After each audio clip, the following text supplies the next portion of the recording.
Okay, class, let's resume our class.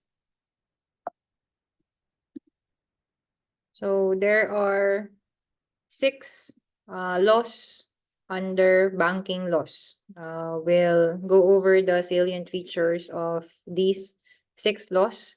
So we cannot discuss all the provisions of these 6 laws, guys, huh? So it's your job to read the full text of the law. I will just highlight the important features of the law that has already been covered in the bar or asked in the bar. So that's your task. I'm just pointing out to you the important features of the law. So what's the state policy on banking? So banks are recognized by the state as playing a vital role, okay, for the development of the national economy. Okay. It is also recognized by the state that banks play a fiduciary role. Okay. And being fiduciary in nature, then banks are required to observe high standards of integrity and performance. So the state must promote and maintain a stable and efficient banking and financial system that is globally competitive, dynamic, responsive to the needs of a developing economy. So important principles in on the nature of the banking business. So you need to know the relationship between the bank and its customers or clients, fiduciary duties of the bank, okay, etc. So what's the relationship between a depositor or the clients of the bank? The relationship is one of debtor-creditor. Who is the debtor? The bank. Sorry. Okay, the debtor Ngutang. will be the bank. Why are banks considered as the debtor? Kinsa man ang Because creditor? the depositor, because the depositor deposits money to the bank. Okay, so the public, okay, entrust their money with banks. So the money deposited in bank accounts are being used by the banks. How are they using it? So they use it to extend loans and perform other banking functions.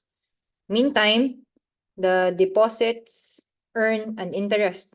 Okay, that is that interest will be credited to the accounts of the depositors. So murag bali di ay no. Kay nagthink ta sa una na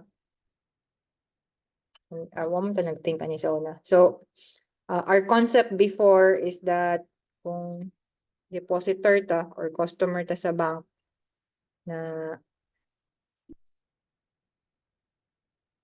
ma-intimidate ta sa bangko ba? So what's the nature of a deposit account? It is an irregular deposit. Okay, it is considered as a loan because it earns interest. And in time deposits that earn interest, the depositor is considered as the creditor and the debtor is the bank.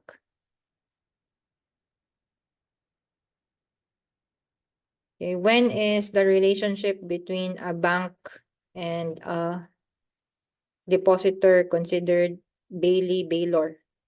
So when a client opens a safety deposit bank box with the bank, so the relationship then is one of bailor. Who is the bailee?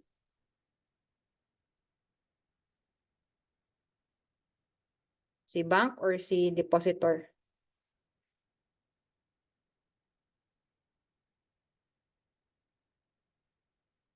The bailee Bill is will the be bank the attorney. bank. Is Okay, the one who while has the the biller duty is to the safekeep. Okay, 2010 bar. How do you characterize the relationship between a commercial bank and its safety deposit box client, Bailey Baylor? Okay, banks have a fiduciary duty. So what's the diligence required of banks? It will be high standards of integrity and performance. And that is deemed written into every deposit agreement.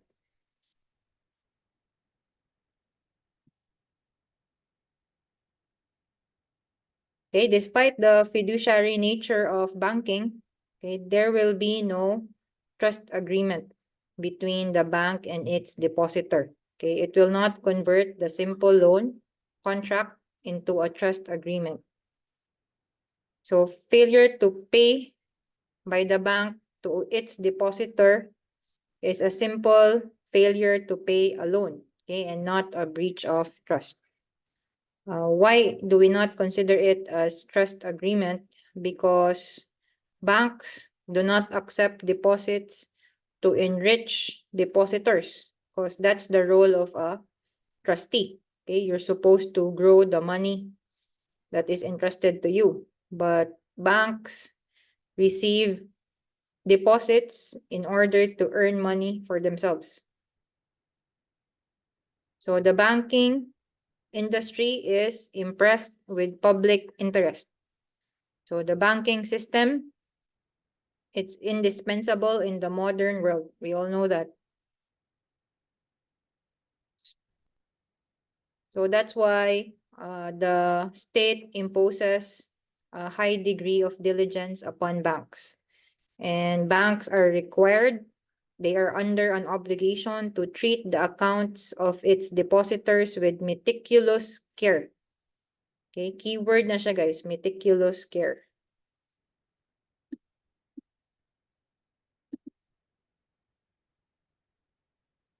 Okay, banks are supposed to treat the accounts with utmost fidelity. Okay, whether such account consists only of a few hundred pesos or of millions. So there is a duty to record every single transaction down to the last centavo. And if the depositor wants to know the account value, then the bank must provide for a way that the depositor will always know the value in the deposit account. So at any given time, dapat nag-reflect sa imuhang account ang iyahang true value. So degree of diligence required will be the highest kind of diligence, highest degree of integrity. Okay, but if a transaction is between a bank and another bank, then the diligence required will be that of ordinary diligence. Okay, dili na siya the degree of diligence will not be the same as that between a bank and its depositors. So even if the bank is a government-owned bank, okay, same degree of diligence required in its dealings.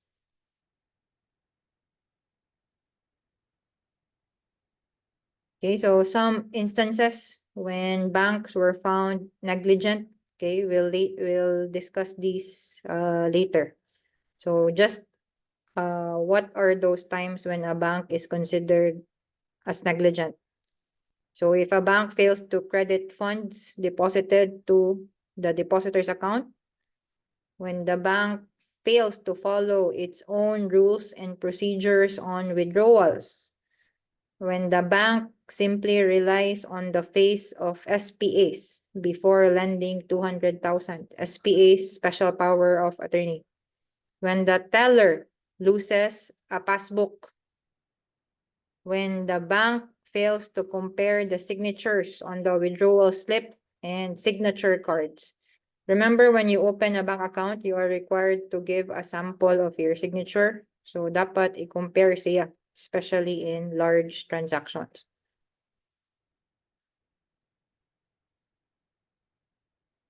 Okay, what if the negligence is due to the fault of a depositor? So ang negligent is ang depositor. Can the bank be absolved of any liability? So no. There are cases when the Supreme Court applied the doctrine of last clear chance. Okay, so even if naay contributory negligence si depositor, the bank will still be held liable. So for disbursing funds to a dishonest employee despite the employee's failure to strictly abide by the bank's internal procedure, for allowing the execution of a mortgage on parcels of land as security for a loan, but it was not owned by the borrower, for crediting the deposit in favor of another depositor, and the check, the signature on the check was actually forged. Right, so another principle is that banks are not considered as gratuitous bailees. So if you open a safety deposit box or enter into a contract of bailment with a bank, okay, you are supposed to pay a fee for that. So banks are run for gain and they solicit depositors in order that they can use the money for the purpose of earning more money. Okay, so banks, even if it performs a public function, has the authority to exclude persons from its premises. Diba, very strict sa mga bangko, you're not supposed to wear shades or hats. So the justification for this, even if natay law against discrimination, is that banks must maintain the security of their premises.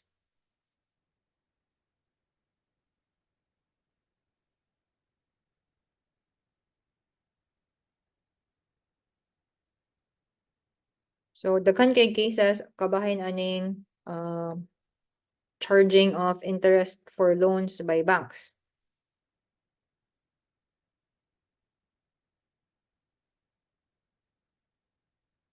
So when you take out a loan from a bank, then for sure there will be imposition of interest because that's how banks earn money, okay? By collecting on interest payments from loans. So the very core of existence of a bank is to charge interest from loans. Okay, there is no zero free interest from bank loans. So ay mo pailad anang mga credit card offers na zero charge, zero interest.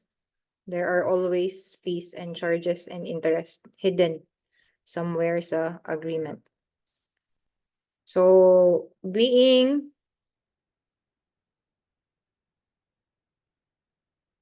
banking system being one impressed with public interest, there are rules demanding or requiring liability by the bank for the acts of its officers and employees. So the bank's liability is primary and not merely vicarious, because in our civil code, guys, sa torts, the employer will have vicarious liability with respect to the tort committed by its employee.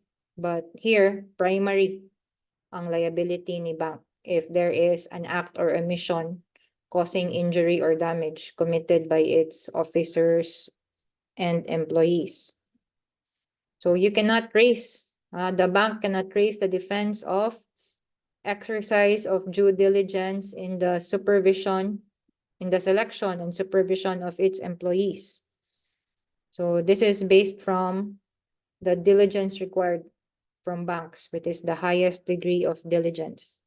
So for any wrongful act of its officers done in the interest of the bank, then the bank will be primarily and solidarily liable.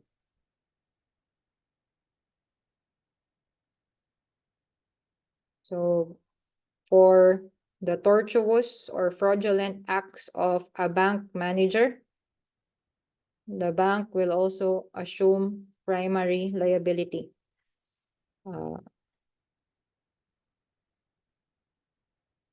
So there is this principle that the public has the right to rely on the trustworthiness of bank managers and their acts. So that's why there must be this requirement of primary liability, because the bank is represented by its bank manager and other officers and employees.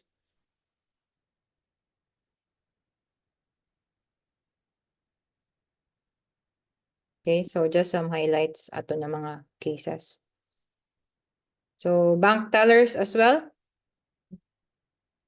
Bank tellers must exercise the high degree of diligence to ensure the integrity of accounts of depositors. So gikan ni siya sa katong case nga sala sa teller nga nawala ang passbook. Okay, take note also, this is an important concept, that if there is a misappropriation of money by the teller, okay, it is not estafa. Why? So what is the nature of possession of money by a bank teller? So the bank teller is considered as being only in material possession of the money it receives. So if there is a misappropriation, guys, committed by a bank teller, what do you think is the proper criminal case to be filed? Unsa ang iyang felony committed? Kung dili estafa. It's there, oh, it's qualified theft. Okay? And what qualifies the theft is the abuse of confidence. Okay, hatagan man og trust and confidence si teller by the bank. So if there is misappropriation, then there is qualified theft. Right? Even though primarily liable si bank for the wrongful acts of its officers and employees, there is a right to recover. So the bank can go after the employee. So a bank can be held liable for actual and compensatory damages. So we have several cases, okay, holding the bank liable for payment of these damages. Exemplary damages as well. If you prove that you are entitled to actual damages, then exemplary damages can also be awarded. And dagko ni siyang award.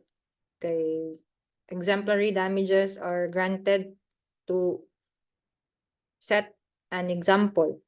That's why it's called exemplary. So to make sure that the bank will not commit again the same wrongful act.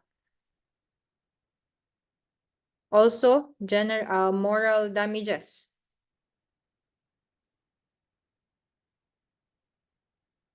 A bank can be held liable for moral damages. So taas ka siya. Just take note of the concept. So let's begin our discussion on the General Banking Law, or the GBL. So what are banks? Banks are entities engaged in the lending of funds obtained in the form of deposits. So two core banking functions to take deposits and to lend out funds. So banks must be stock corporations, but there is this cooperative bank that may be incorporated, but that will be under the cooperative code.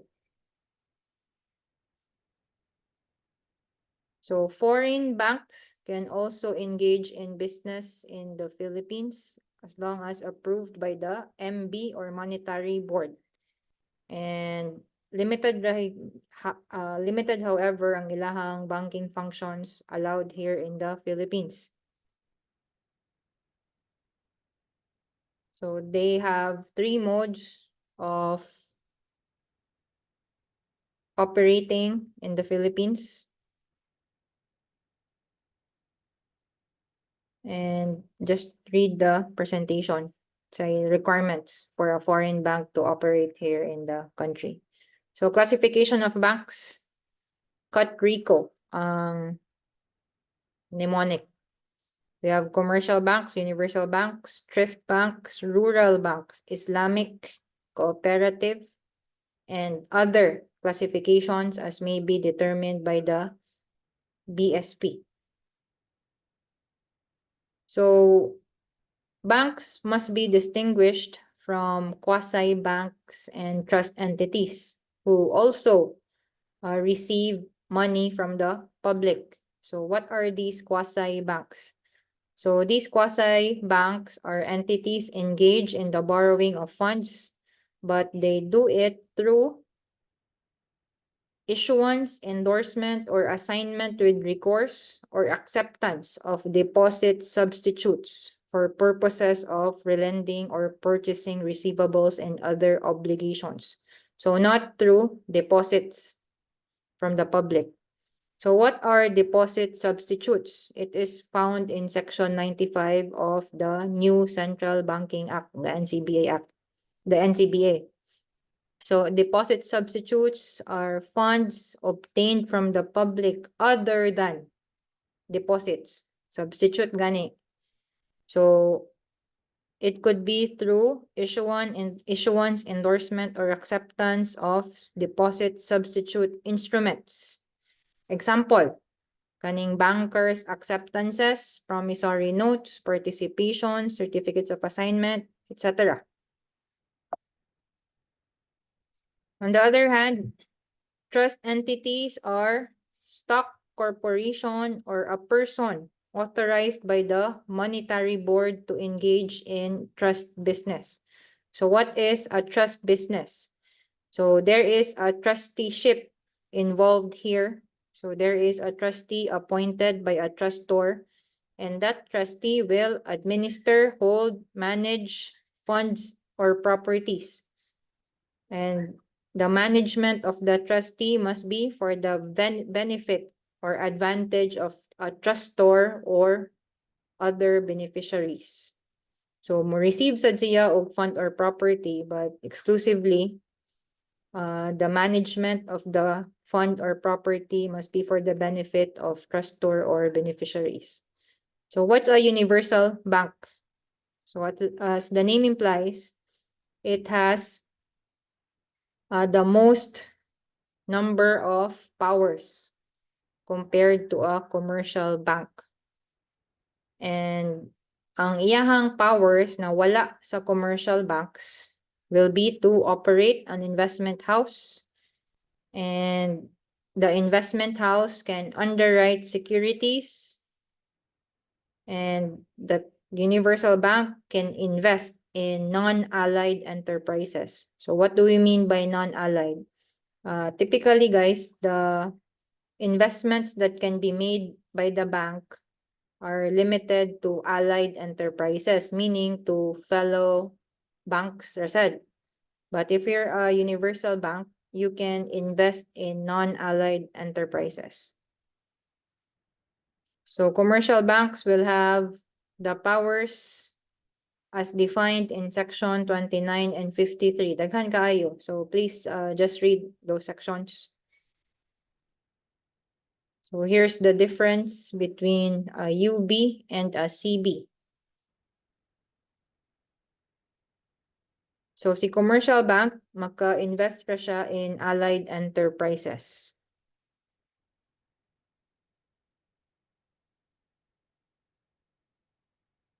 Thrift bank. So this is a kind of bank that focuses on basic banking services for their clients and typically for individuals and small businesses. So there is a special law, okay, that creates thrift banks. It is RA 7906 or the Thrift Banks Act. So included ani ang savings and mortgage banks, savings and loan associations, and private development banks.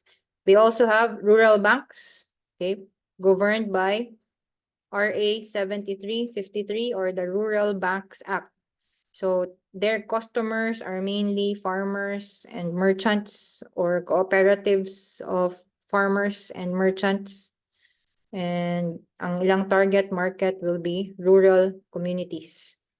Then we have cooperative banks, okay, organized and governed under Republic Act 6938 or the Cooperative Code. Then we also have Islamic banks. So established ni siya by RA 11439.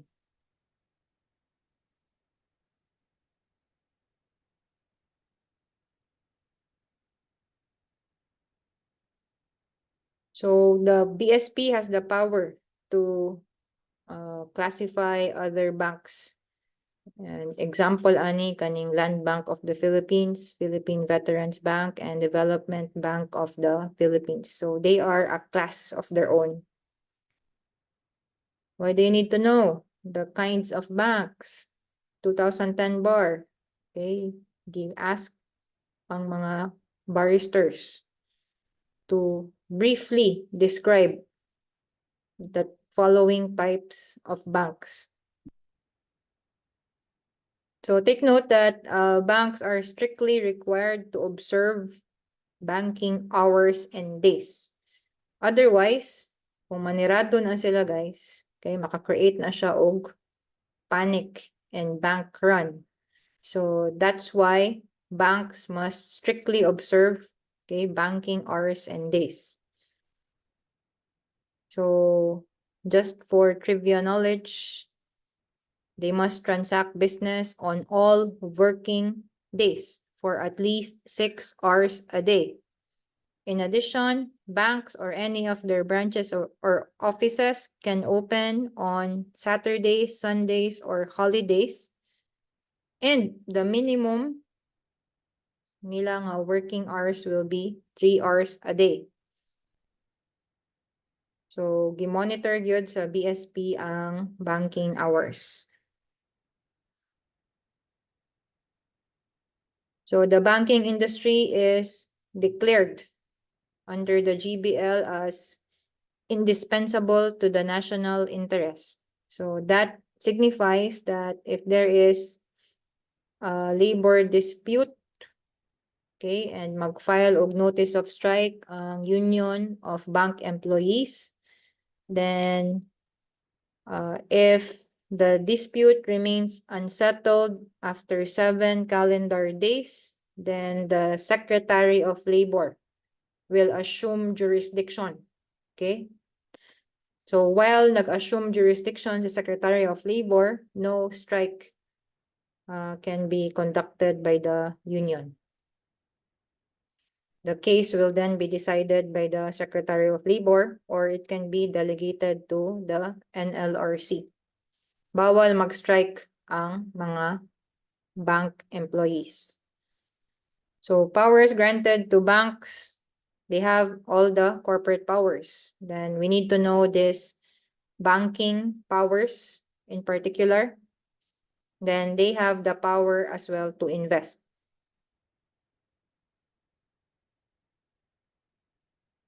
So Section 29 of the GBL, okay, enumerates the powers of banks. So kani accept drafts, issue letters of credit, discount and negotiate promissory notes, accept or create demand deposits, etc. Extend credit, buy and sell ito, buy and sell foreign exchange and gold or silver bullion, acquire bonds and other debt securities. So when a bank accepts or creates demand deposits, the only bank who can do that are universal banks and commercial banks, general rule. Exception will be when the monetary board of the Bangko Sentral, okay, will prescribe or approve other kinds of banks to accept or create demand deposits. So what are these demand deposits? These are the fixed savings and current deposits of money.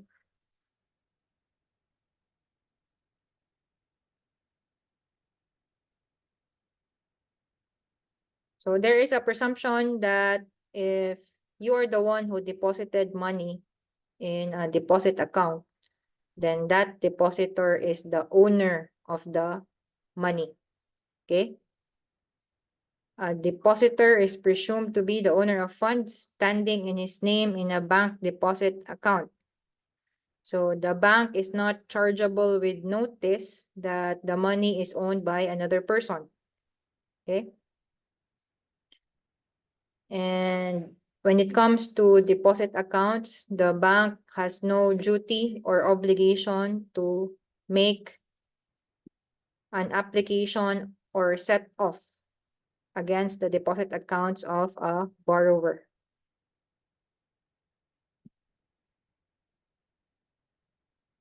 So here are the kinds of deposit. Bar questions din siya guys ha. Na-ask din siya sa bar before. What are the kinds of deposit? So time deposit, savings deposit, demand deposits, or current accounts, and negotiable order of withdrawal or now accounts. So take note of their definitions. Bar question. Differentiate bank deposits from deposit substitutes.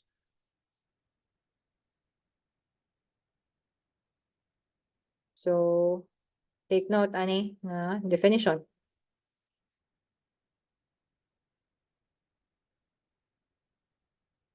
Okay, so one of the core banking function is this, the extension of credit or loans to the public. So Section 40 of the General Banking Law requires the know your customer rule before granting of a loan or other credit accommodation.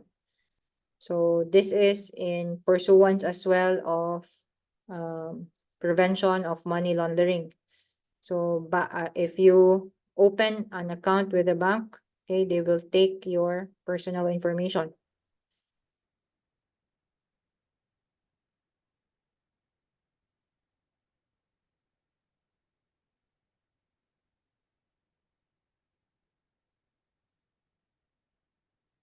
So if a borrower, okay, makes a material misrepresentation to the bank in order to be granted a loan, then the bank can terminate the loan and has the right to demand immediate payment or liquidation of the loan.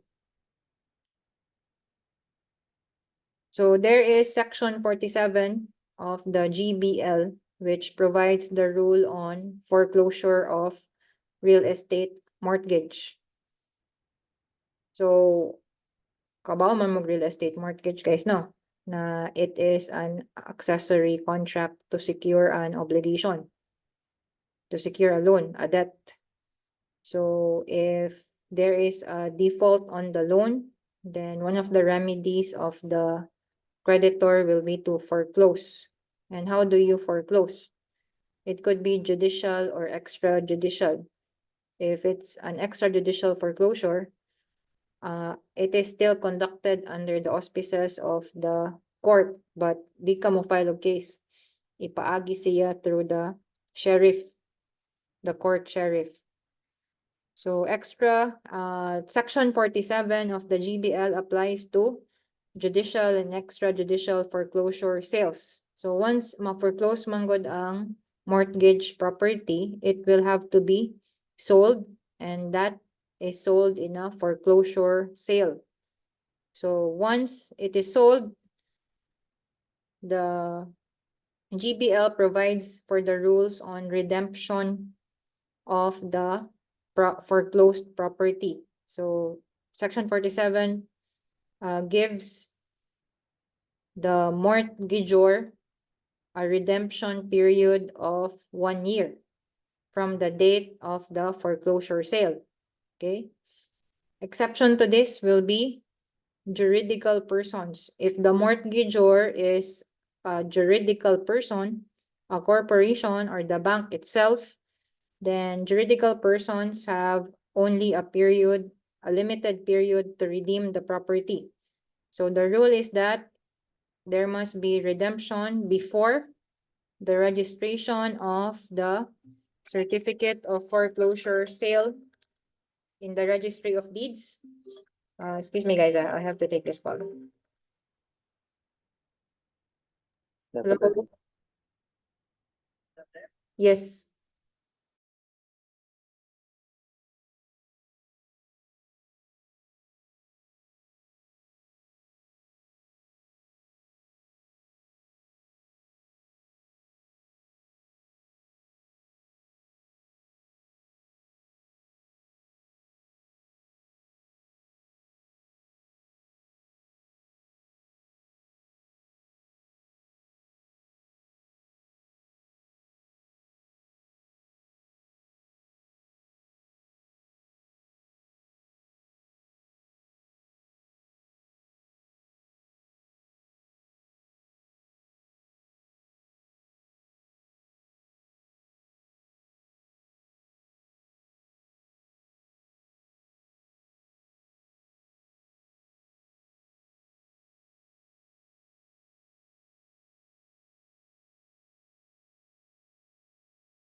So the redemption period for juridical persons, guys, will be before the registration of the certificate of foreclosure sale with the registry of deeds.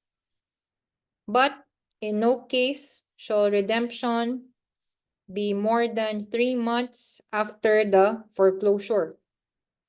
So remember 3 distinct events here. There is the foreclosure sale. Okay, the foreclosed property is purchased by the highest bidder. Okay, that purchaser will be issued a certificate of sale by the sheriff. And that certificate of sale must be registered with the registry of deeds.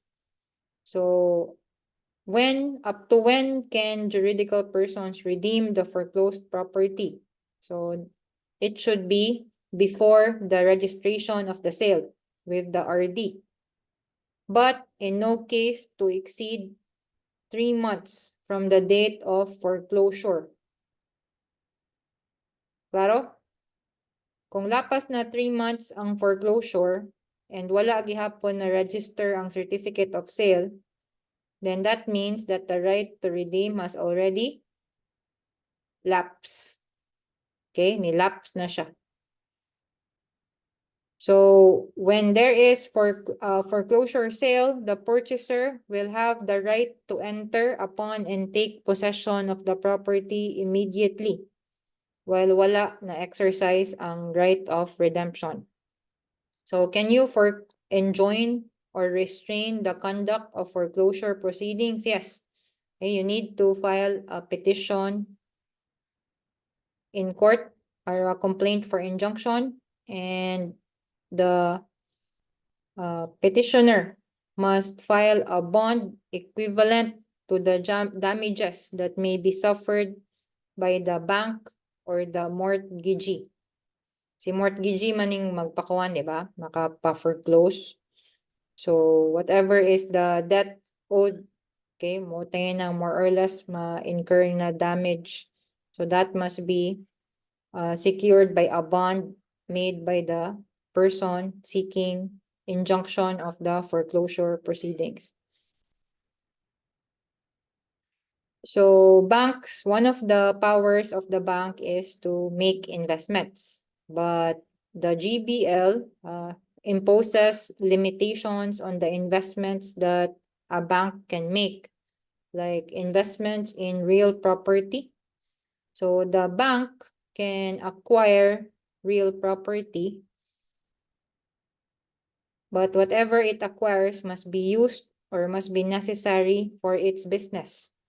And its business is banking. So that means they can buy property and that property will be used as the office or the premises of the bank. Section 51, however, also still limits the amount that may be used to acquire real estate. Section 51 states that it shall not exceed 50% of the combined capital accounts of the bank. So whatever real property it acquires, nag-include na ha ang equipment sa bank, kanang ilang mga safe, kanang ilang mga vaults. So all improvements to real estate, limited ra ang pwede nila ma-invest, not to exceed 50% of the combined capital accounts of the bank. And even counted sa kaning limitation, kaning 50% limitation will be the equity investment of the bank with a corporation engaged in primarily in real estate. So kung naay investment si bank in a corporation engaged in real estate business, that will be counted sa limitation on 50% combined capital accounts.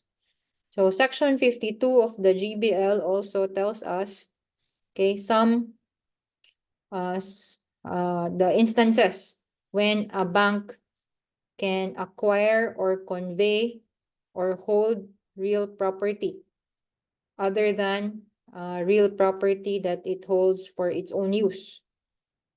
So a bank can acquire, hold, or convey real property that is mortgaged to it in good faith by way of security for security for debts.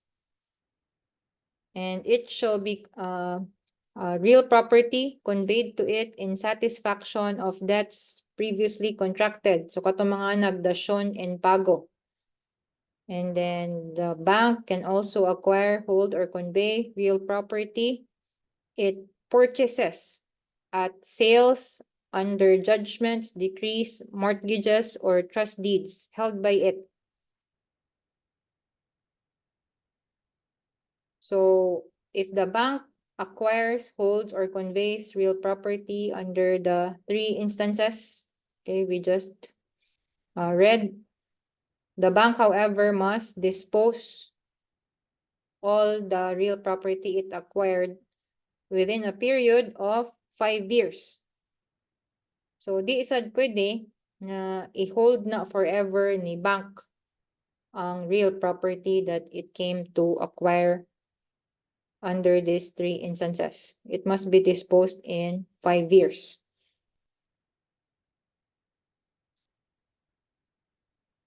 Why do you think there is a limitation on the real property that can be acquired by the bank?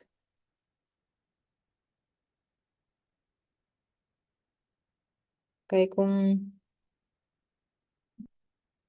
ma-hold siya forever sa bank, guys, asa naman ta mamuyo?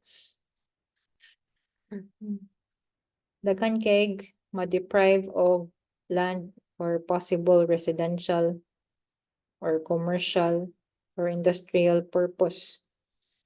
Kay at one point or another, land, most land can be subject of a mortgage. Like kanang mga gipang baligya karon na low cost housing, puros man na siya mortgage sa bank. So daghan kay idle properties if there is no limitation on the number of years that a bank can hold such properties it acquired from mortgages.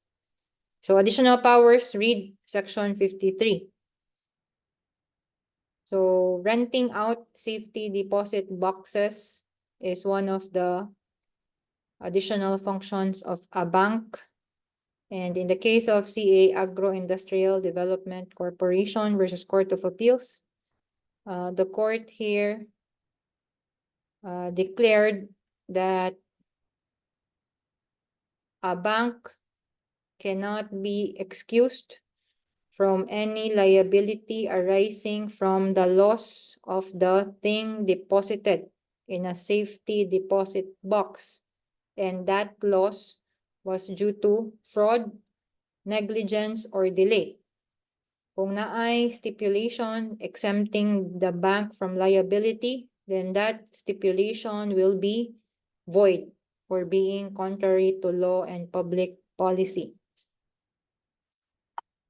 So safety deposit boxes are in the nature of a contract of deposit, and it will be governed by the pertinent provisions of the Civil Code. So 2010 bar question.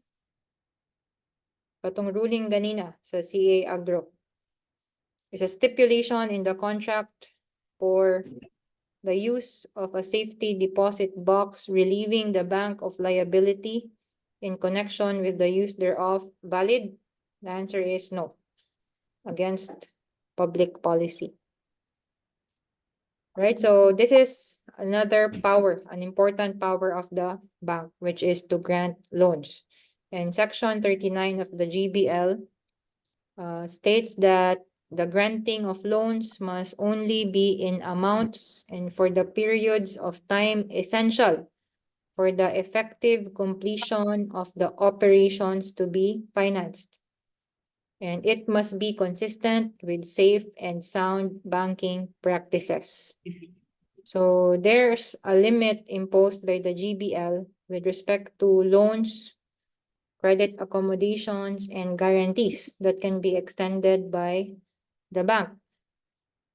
If it is secured by real estate, general rule is that it shall not exceed 75% of the appraised value of the respective real estate security. Nangutang ka, nag-offer ka og real estate to secure the loan as mortgage. So the bank must appraise that real estate offered as mortgage. And the rule is that the loan that they can extend must not exceed 75% of the appraised value of the real estate. Nalapan niya siya, plus 60% of the appraised value of the insured improvements.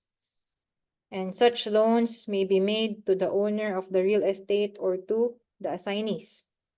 So naay 75% cap ang amount na ma-extend sa loan. Klaro? Yes, attorney. Okay.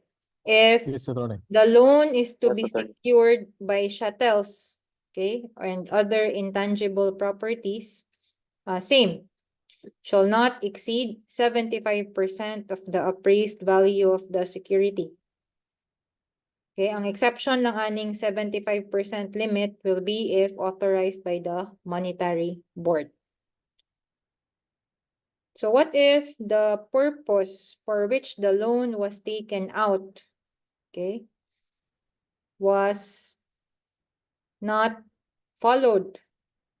Meaning, ni-deviate si borrower from using the money for which the loan was granted. Then the bank will have the right to terminate the loan or other credit accommodation and demand immediate repayment of the obligation. So amortization on loans and other credit accommodations. So if when the bank grants a loan or other credit accommodations and it matures for more than 5 years, ang iyang maturity is more than 5 years, then the law requires that there must be periodic amortization payments. And such payments must at least be annually made This is to make sure that banks will always have regular cash flow. Kaya nagpautang ba sila. So there must be periodic amortization payments.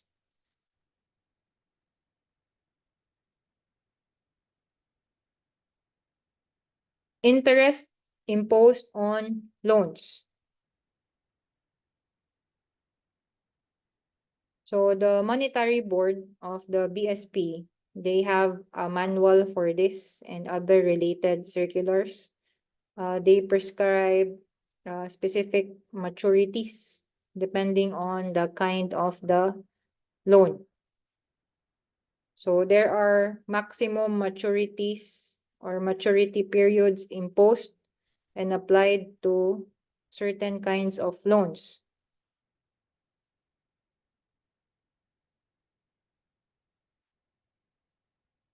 And in order to make sure that the grant of loans is in accordance with safe and sound banking practice, naa sa GBL ang kaning gitawag nato nga prudential measures in the granting of loans and other security requirements.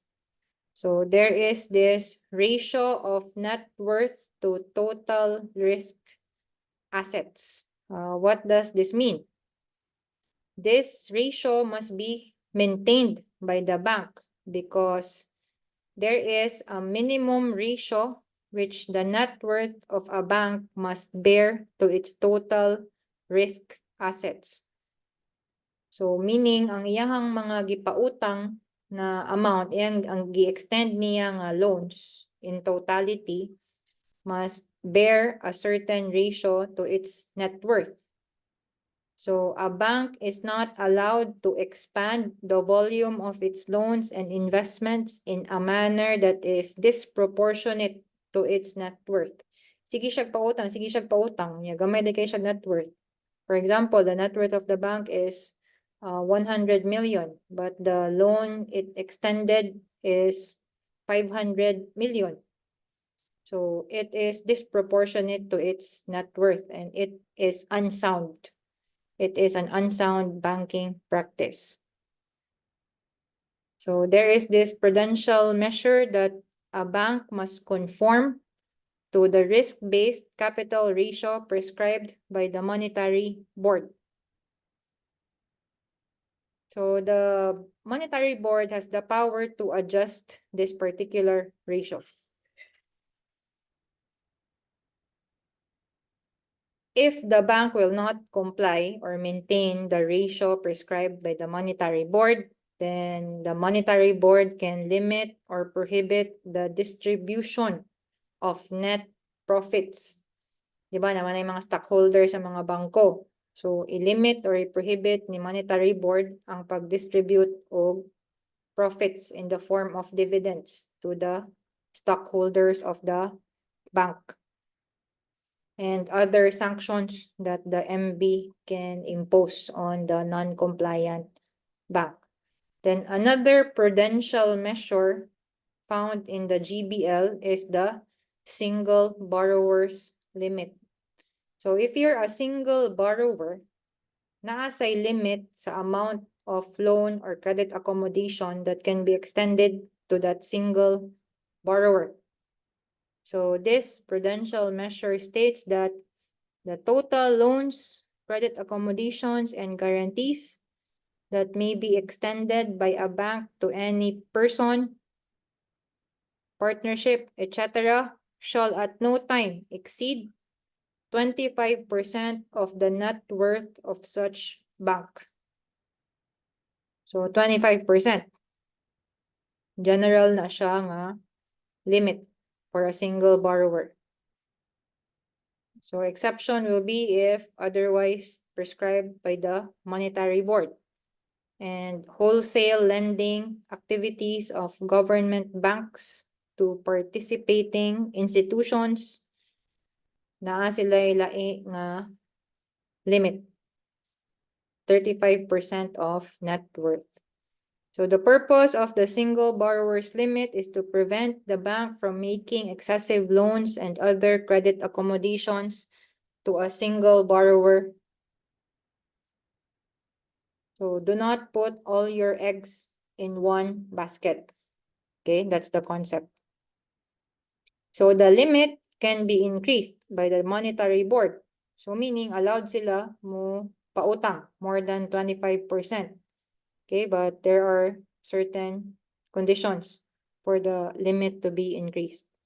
Just read section 35.2. So what's the basis to determine compliance with the single borrower's limit? Gigamit ang sa law ang kaning total credit commitment. So total credit commitment, you can read about it sa section, section 35. So what is included in the ceiling sa katong total credit commitment? Read that in section 35.3. And there are also exclusions from the ceiling, meaning this is extended by the bank, but it is not considered as a loan or credit accommodation. So read that in section 35.5. Why do you need to know what we just talked about? Okay, 2008 bar. Ka-answer mo ni guys.